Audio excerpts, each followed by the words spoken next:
Welcome back to Insight Builder channel, data leaders, big data learners, and my dear friends. We are going to look at the Spark DDL commands, and in this video we are going to work on creating tables. If you are new to this series, I would suggest that take a look at this playlist in my YouTube channel.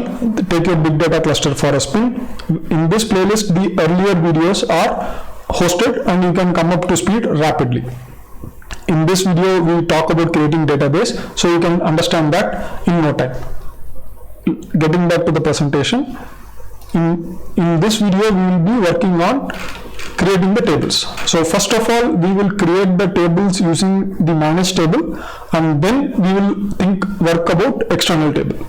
Okay, we will be working on the data set, the customer data set that I shared in the earlier video where I created the database. We will be using that data set only. So without let us go into the terminal right now. Before going to the terminal, ensure that the EC2 instance, I am using AWS EC2 instance, and my instance is already running, and I have the SSH key with SSH connection string from here. I am using that, and I am going to the terminal, and I can connect to the SSH. So here I have already connected to the SSH, and I am ready. So usually if the SSH in AWS has a timeout, so if I keep it idle for more than 1 minute, it will time out. So now if I actually go back in, then I can go into the cluster directly. You can check to see whether the cluster is running, and we see that the cluster is up and running without any challenges. And we also see that additional processes are also running, because I have already started the Spark SQL command also. So that is why we see additional executors are also running here. So in order to start the Spark SQL environment, I use master yarn, and I am using the warehouse location user Ubuntu warehouse. So this is the location I am using. Okay. So I will actually start the Spark SQL immediately, and I will show the database. So I have already created the database, right? So I will be showing the database. Give me a moment, it is starting, and I will be using the data set. Okay, so here also it went off. So you saw that, right? I am having two split up window. The top one will have both are actually SSH connection to the cluster only, to the AWS EC2 instance only, but I am using the terminal tmux application. So that's why you are seeing both the options here. So it is taking little time. Let me come back once the SQL instance is up. So I had to do a restart because there was some issue with the configuration, and now I have the database. So I have the connection with the Spark environment, Spark SQL environment. So I am going to say show databases, and you will see that I have multiple 3 databases almost. In that I am going to use BYOB database, and it will use it. And inside that databases, if I say show tables,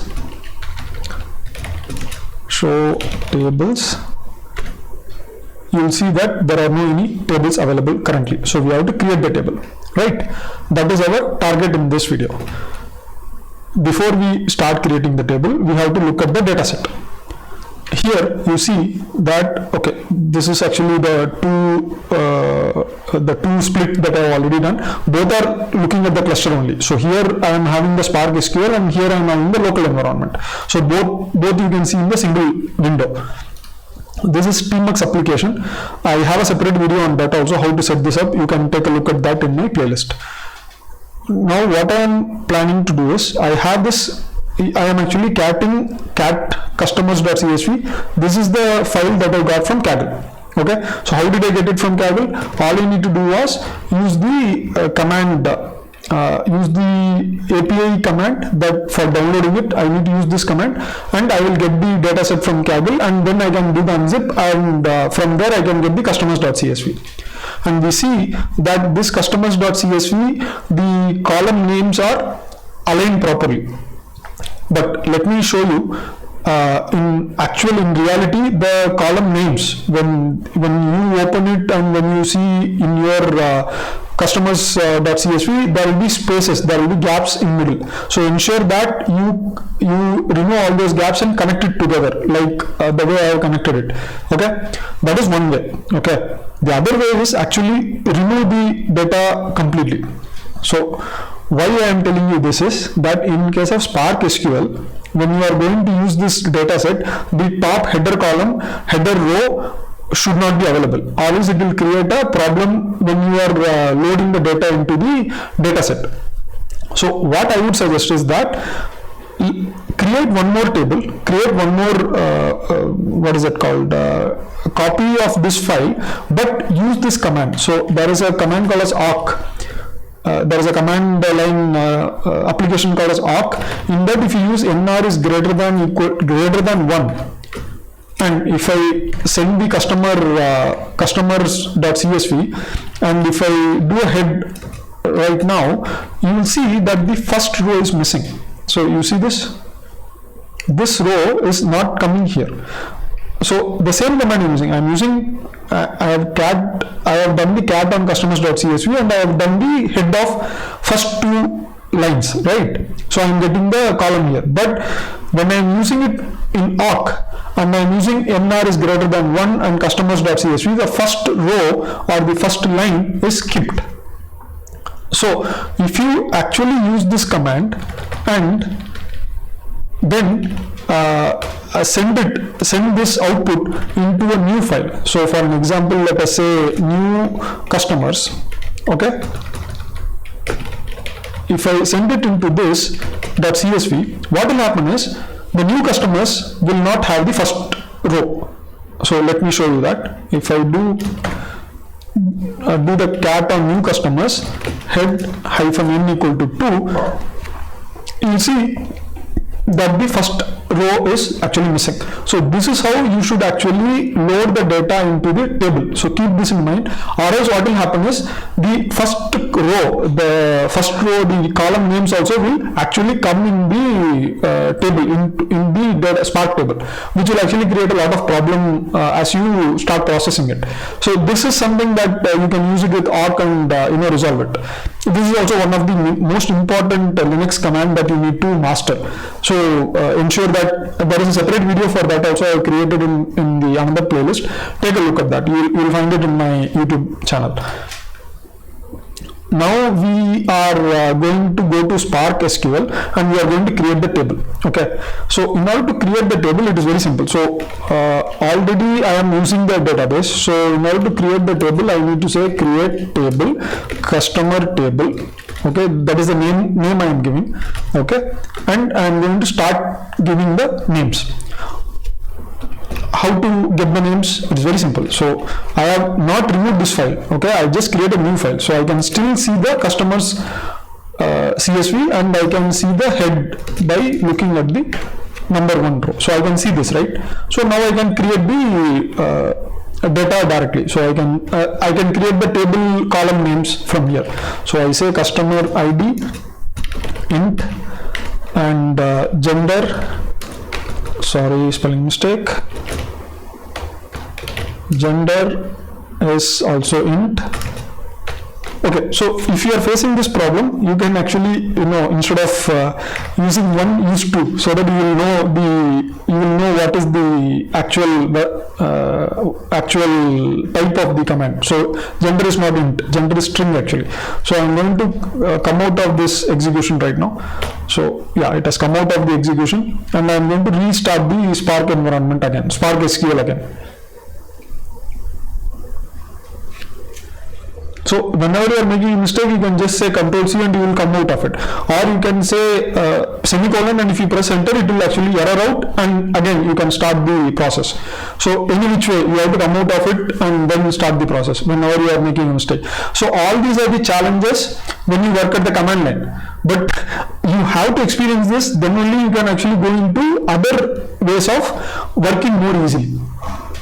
So continue with this, and also when I am doing it parallelly, you also do it. Then only you will also understand the challenges that we are facing. Okay, so create table customer, no, wrong. So I have to say customer table, and starting as customer ID int. Next is gender, string, age is int, no doubt there, annual income is again int, spending score is again int, profession is string, profession is string,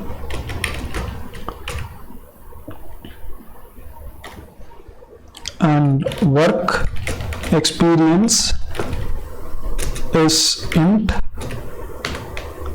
and family size is int again. Okay, and then we are going to close the bracket. So we are done with the column names and the types. We are going to close the bracket, and we are going to say give a comment telling that this table contains customer data.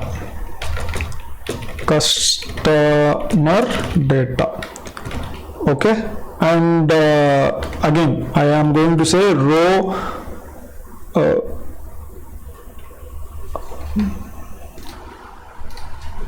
format delimited fields terminated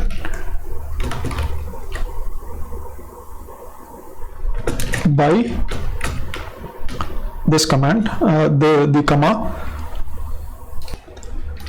and then we are almost done. So we have given the table option, we have given the comment, we have also given the row format terminated by, and this is going to be a managed table. So I am not going to give the location here. Okay, so keep that in mind. I am going to end the command by using a semicolon, and I am going to press enter. So this will actually create the table metadata. So it has told that it has created the table inside this location. So okay, right now we see that the table has been created under user hive warehouse. Okay, so first point that we need to actually think is that, okay, so we created the SQL warehouse directory as user Ubuntu and warehouse, but the actual warehouse is getting created in user hive. So we need to I need to understand that, and I will get back to how is that happening.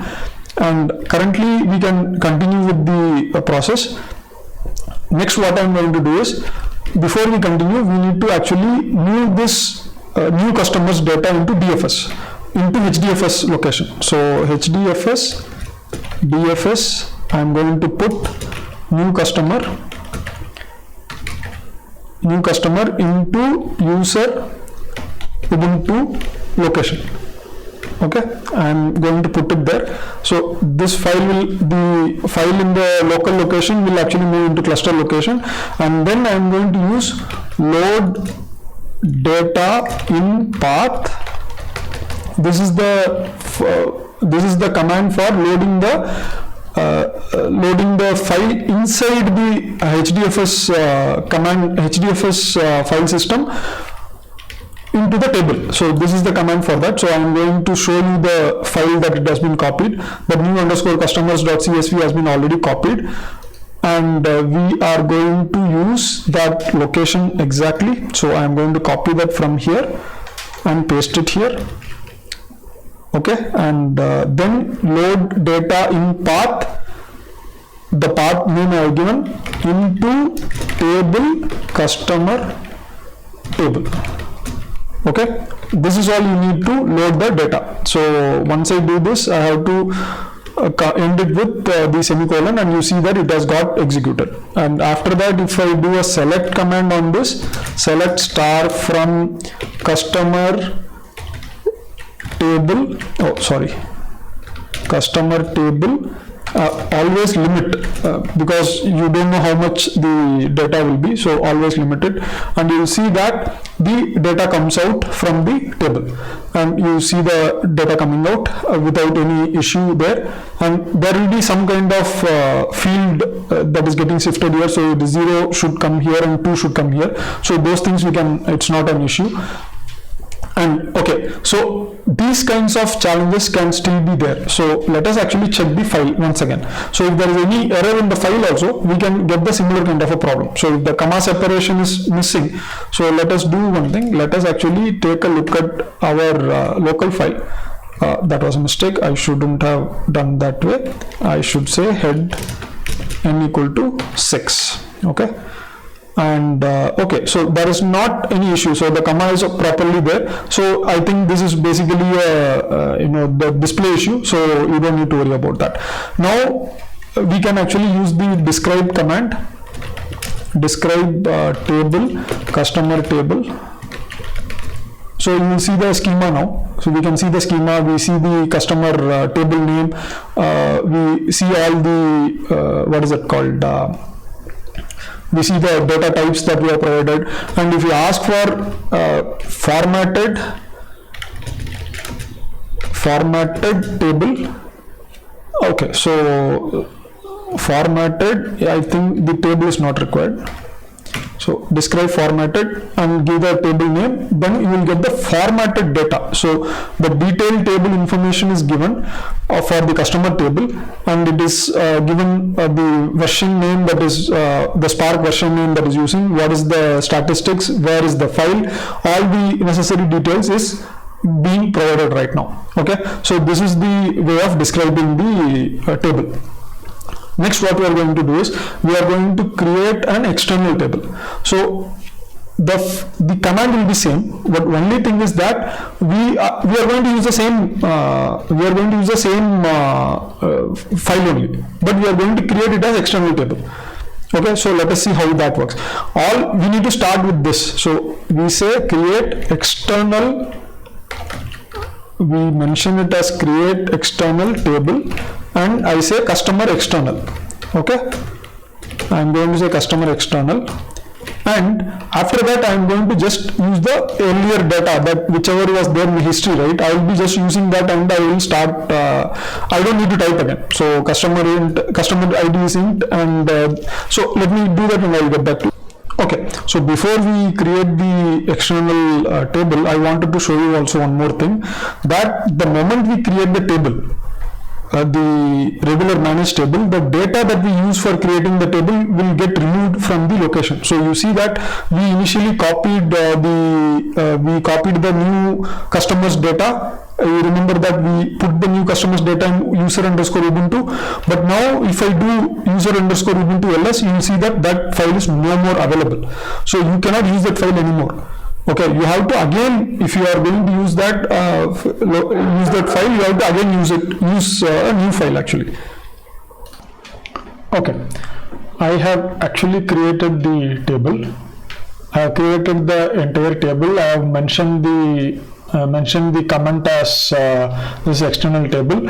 One important point is that we need to actually give the directory. In this place we need to give the directory, not the file name. So when we copied the file here, we copied it directly under user Ubuntu, but then I moved the file. So I use hdfs dfs move command, and I moved this external underscore customers.csv to external underscore customer directory. So I made a directory and then I moved it. So that is how I was able to create this external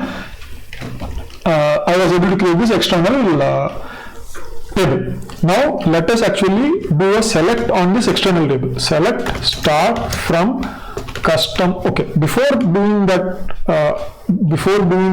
external table, so let us say show tables. okay, and see what are the tables available. And we see that we have customer external and we have customer table, and we have travel also. So travel was something that I was working on, so that was also available. And also now the customer external is currently we can actually do a select now. Select star from customer external limit 5. Okay, and once you execute that, we see that the table, the data is not coming forward. So you might be wondering, okay, so I already have the data and the data set is available, so where is the data not coming? In case of external table also, you have to still load the data. We cannot actually work without loading the data. But when you are loading it, you are not going to give the file name. Like how you gave the file name in case of managed table, you are going to only give the path here. So I give the path. This is the path that the file is available, and then I am going to give the table that I am going to write it into. So once I give this command, it will actually, okay, the path does not exist, just a minute. So it was a typo error here. It was not customer, it was customers. So once you do that, if I now do select star from customer external limit 5, you will see that, okay, so still I am not able to get the data. So the execution that I have done has some issue. Let me get back to you just a minute. So once the file, the data from the folder external customers is loaded into the table customer external, we can see that we are able to query the external customer again, customer external table again. And if you do a describe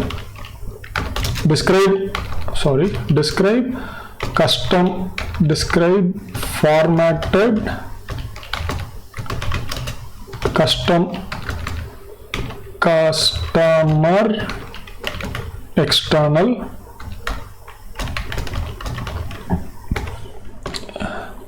we will see that the details of it.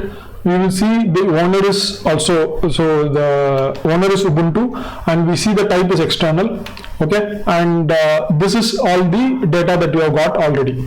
Okay, so the point is that we also see that we are using the external customer as the location, and this is how the location is given, and we see lazy simple set day is being used. So we see all this once we complete the external table creation. So coming back to the presentation, so we have seen how to create these two kinds of tables right now, and how to actually work with that. And now what we are going to do is, you must be aware right now. So if I drop this particular table, then the data along with that will get vanished. But this particular table, sorry. In case of external table, the data will stay, but in case of the managed table, the data will get vanished. Okay, I am correcting myself. I missed the flow.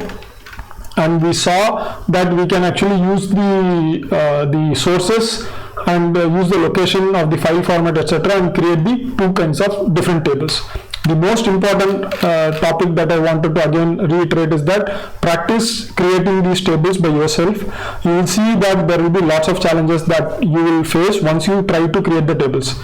It looks simple as you see the video. However, once you put it in practice, like type it yourself and try to create it, you will see the real challenge, because the file names, the file locations, all you need to manage the details.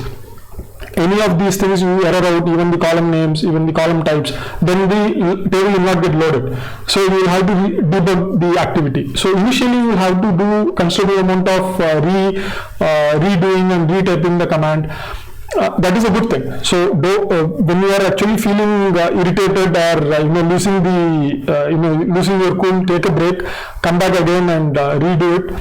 Ensure that at least you drop the table at least some 10-15 times minimum and redo it. Then only you can get up to speed with especially with Hadoop and Spark. There will be lots of challenges that will come up. Sometimes the database will be wrong, sometimes the table name is wrong.